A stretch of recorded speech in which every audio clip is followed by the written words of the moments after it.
વિસરાતી જતી દેશી રમતોથી આજની પેઢીને અવગત કરાવવી જરૂરી। આગામી 8 જૂનથી ઉનાળુ વેકેશન પૂર્ણ થઈ નવું સત્ર શરૂ થઈ રહ્યું છે। વેકેશન દરમિયાન બાળકોની આખો દિવસની ચીચિયારીઓથી ઘર કે મહોલ્લાની ગલીઓ ગુંજી ઉઠ્યા હતા। મોબાઈલ ગેમ્સ, ટીવી ગેમ્સના વર્તમાન યુગમાં ઉનાળુ વેકેશન દરમિયાન બાળકોના હાથમાં મોબાઈલ જેવા ડિજિટલ સ્વાભાવિકપણે જોવા મળે છે। માનસિક અને શારીરિક કવાયતના ભાગરૂપે નિર્દોષ અને પ્રફુલ્લિતતા આપે તેવી દેશી રમતો પરત્વે નવી પેઢીના બાળકોને વાળવાના પ્રયત્નો આદરવાની પહેલ વાલી વર્ગે કરવી જરૂરી બની છે। દેશી રમતોનો સૂરજ અસ્તાન ચડે જોવા મળી રહ્યો છે। વિસરાતી જતી દેશી અને બાળ રમતોને પુનઃજીવિત કરવાના નિષ્ઠાપૂર્વક આયામો કરવા જોઈએ।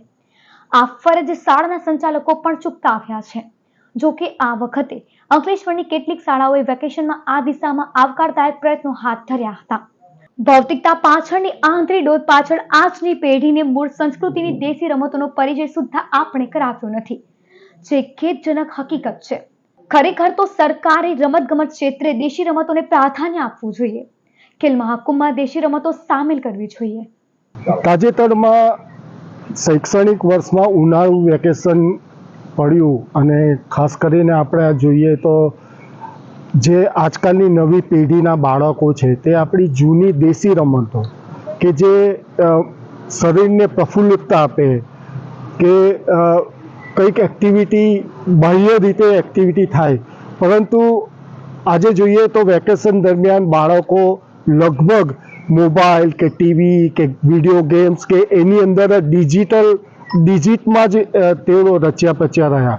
અને ખરેખર તો જે દેશી રમતો જે કે લંગડી છે, ખોખો છે કે ગિલ્લી દંડા છે, એવી જે રમતો હતી દેશી રમતો આપણી, એ રમતો સાવ વિસરાતી જતી જોવા મળી રહી છે। અને ખરેખર તો મારા મતે તો આપણો એ જે આપણી વાલીઓ છે, જે બાળકોના પિતા છે, માતા છે, એ લોકોનો વાંક કાઢવો જોઈએ। કારણ કે એ લોકો અત્યારે જોઈએ તો મા બાપ જ બાળકોને હાથમાં મોબાઈલ આપી દેતા હોય છે કે વિડીયો ગેમ આપી દેતા હોય। ખરેખર તો મેદાન તરફ કે ગલીઓની અંદર જે રમાતી દેશી રમતો છે એ તરફ વાળવા માટે વાલીઓએ પ્રયત્નો કરવા જોઈતા હતા, જે અત્યારે થતા નથી।